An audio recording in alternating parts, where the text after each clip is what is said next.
Hello everyone! For today's video guys ay isa pong tutorial kung paano mag-laminate at kung paano po gamitin ang laminator. Ang gamit ko po dito guys ay QUAF laminating machine. Ito po ay versatile heavy duty laminator and ideal for business.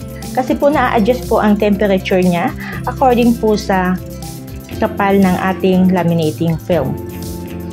Okay, so ito po guys ay pwede po gamitin to sa mga pictures, ID card, or any paperworks. Okay, so bago po tayo magsimula at kung bago ka lang sa YouTube channel na to at hilig mo ang mga online tutorials and online tips, ay ini-encourage po kita na mag-subscribe sa channel na to at nang sa ganoon ay maging updated ka po sa mga bagong online tips and tutorials na kagaya nito.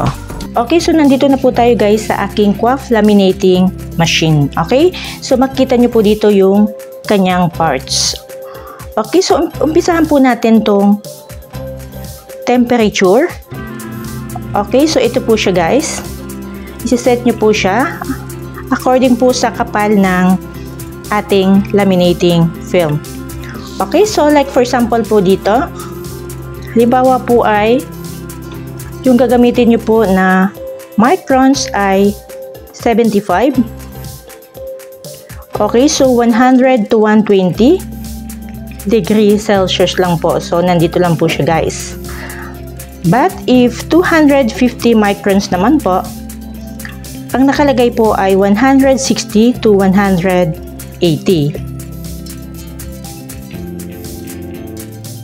Okay. Okay, so nasa 160 po. And then, dito naman po sa run, makikita nyo po dito ay may on or off.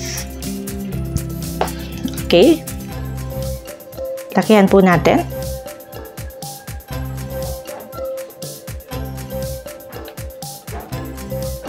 Kapag ni-on po natin to guys, okay, so ngayon po ay hindi po siya nakakonect, kaya hindi po siya iilaw.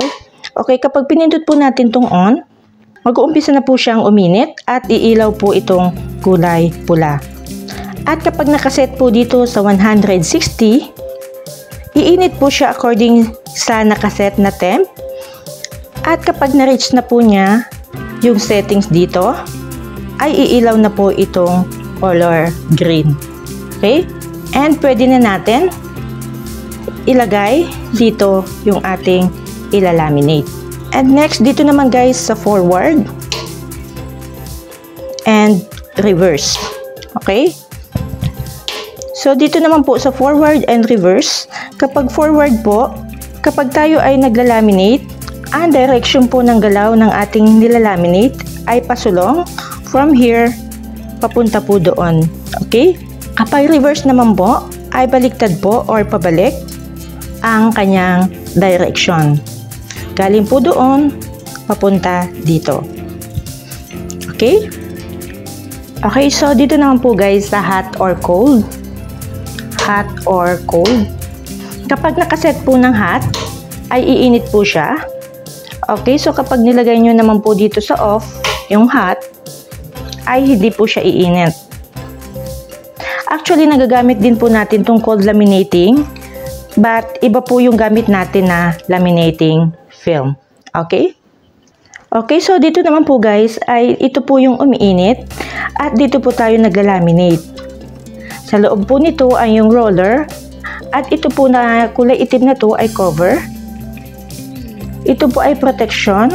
Ang sa ganun po ay ma-minimize po yung init na lalabas dito sa laminator.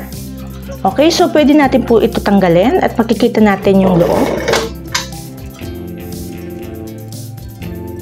Okay, so ito po guys yung roller.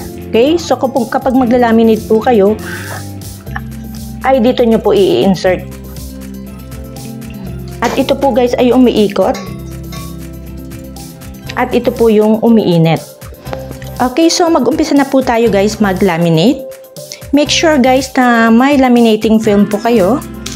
Pwede po ganito kaliliit.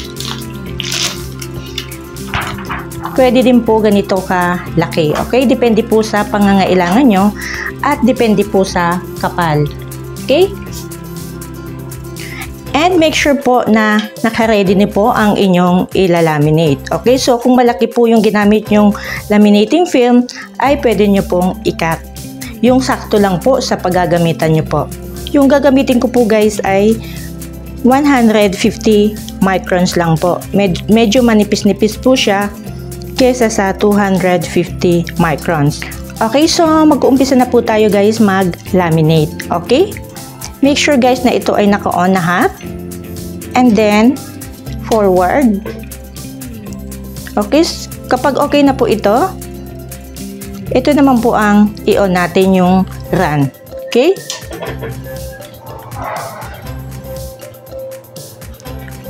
Okay, so makita nyo po ay umiilaw na po yung color red, yung power. Okay? And then, iset na po natin to sa 130.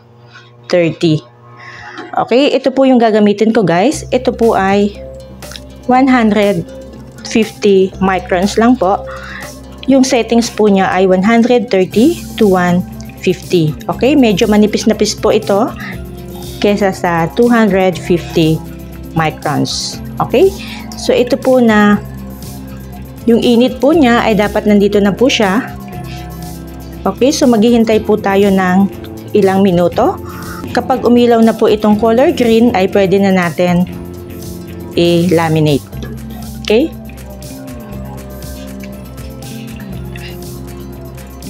Siya nga po pala guys, ay bago nyo po i-laminate, make sure po na walang dumi po sa loob. Kasi mabuvoid po itong inyong nilalaminate. Ito po pala guys ay picture ko noong ako'y 15 years old pa lang.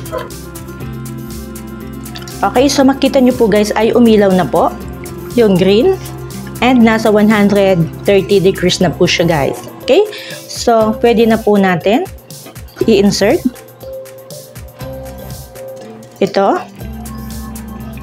Okay, so dito po natin ilalagay.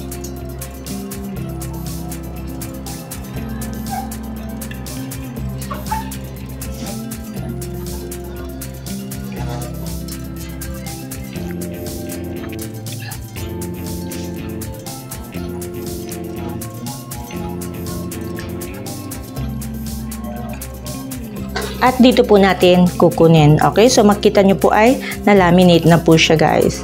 Okay, okay na po ito. But kung gusto nyo po ulitin, kung may nakikita po kayong hindi okay, pwede nyo po i-insert ulit.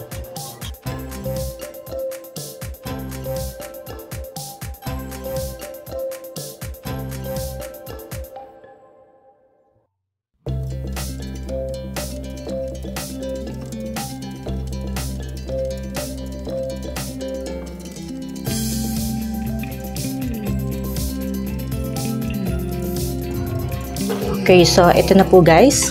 Okay na po ito. And then, kapag tapos na po ay i-off na lang natin to. Okay, so hanggang dito na lang po itong video. Sana po ay nakatulong itong video sa inyo. Don't forget to like this video and subscribe this channel. Okay, thank you so much guys sa panonood. See you in the next video. Bye-bye!